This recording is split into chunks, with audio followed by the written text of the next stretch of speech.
ফ্রিজে অনেক দিন যাবত খাবার জমে থাকলে কিন্তু তখন আর খেতে ইচ্ছে করে না, তাই চেষ্টা করছি ফ্রিজের ফ্রোজেন খাবারগুলো তাড়াতাড়ি খেয়ে শেষ করার জন্য।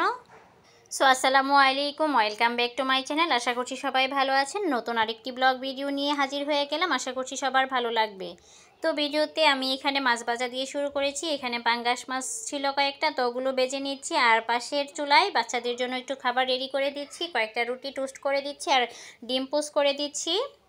আর এখানে কয়েকটা রুই মাছের মাথা ও লেজ ছিল, তো ওগুলো বেজে নিচ্ছি। এগুলো দিয়ে আজকে রান্নাবান্না শেষ করব আর কি। আর এখানে আজকে রান্নাটা আমি ফ্রোজেন খাবার দাবার দিয়ে শুরু করছি। ফ্রিজে আমার ফ্রোজেন করা টমেটো, তারপর কালো বেগুন আর হচ্ছে গিয়ে ফুলকপি ফ্রোজেন করা ছিল, তো ওগুলো দিয়ে আজকে রান্নাবান্নাটা শেষ করব। সেদিন খাবার ফ্রিজে থাকলে ওই খাবারটা কিন্তু তখন আর খেতে ইচ্ছে করে না, টাটকা সবজিগুলো খেতে ইচ্ছে করে, সেজন্য আর কি ফ্রোজেনগুলো শেষ করে নিচ্ছি। আর ফ্রিজটাও পরিষ্কার করতে হবে সেজন্য। তো এখানে কড়াইতে আমি পরিমাণ মতো তেল, পেঁয়াজ কুচি দিয়ে একটু ভেজে নিয়েছি। তারপর হলুদ মরিচ ধনিয়া দিয়ে লবণ দিয়ে আর কি ভালোভাবে মশলাটা কষিয়ে তারপর ফ্রোজেন সবজিগুলো দিয়ে দিয়েছি। মশলার সাথে তরকারিটাকে একটু ভালোভাবে কষিয়ে নিব। আর ফ্রোজেন করা সবজিগুলো আমি এভাবে আর কখনো রাখিনি।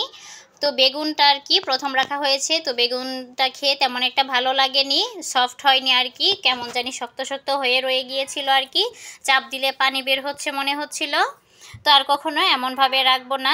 রমজান মাসে অনেক সবজি নিয়ে এসেছিলো, সেজন্য আর কি এমনভাবে রাখা হয়েছে। তো সব সবজি আবার খেতে খারাপ লাগে না, বেগুনটাই কেন জানি এমন হয়ে গিয়েছে। কিন্তু কি আর করার, খাবার তো আর ফেলে দেওয়া যাবে না, তাই রান্না করে ফেলছি, খেয়ে ফেলবো আর কি।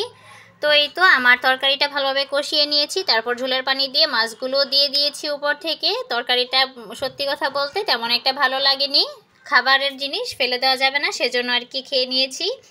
তারপর আজকে আমি একটু টমেটোর চাটনি করব, যেহেতু অনেকগুলো টমেটোই জমা হয়ে গিয়েছে। তো আমি এখানে প্যানে পরিমাণ মতো তেল ও পেঁয়াজ দিয়ে একটু ভেজে নিয়েছি। তারপর গুঁড়ো মশলাগুলো ভালোভাবে দিয়ে দিয়েছি, দিয়ে তারপর সামান্য পরিমাণ পানিও দিয়েছিলাম ভালোভাবে কষিয়ে। তারপর টমেটোগুলো দিয়ে দিব। তো অনেক দিন যাবত টমেটোর এই চাটনি খাওয়া হয় না, এবছর আর করা হয়নি, তো ভাবলাম আজকে একটু করে নিই যেহেতু টমেটোগুলো রয়ে গিয়েছে।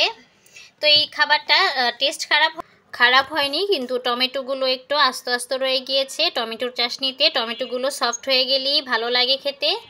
তো যাই হোক, এই তো মশলাটা কষানো হয়ে গিয়েছে। আর আমি কয়েকটা আস্ত কাঁচামরিচও দিয়ে দিয়েছি মাঝখান থেকে একটু ভেঙে। এই তো তারপর টমেটোগুলো দিয়ে দিয়েছি, দিয়ে ভালোভাবে আর কি নেড়েচেড়ে মশলার সাথে মিশিয়ে দিব। তো এই রান্নাটা করতে অনেকটা সময় লেগে গিয়েছিল, যেহেতু টমেটোতে বরফ ছিল, সেজন্য আর কি এগুলো থেকে প্রচুর পরিমাণ পানি বের হয়েছিল। আর এগুলো ছিল আজকের খাবার দাবার।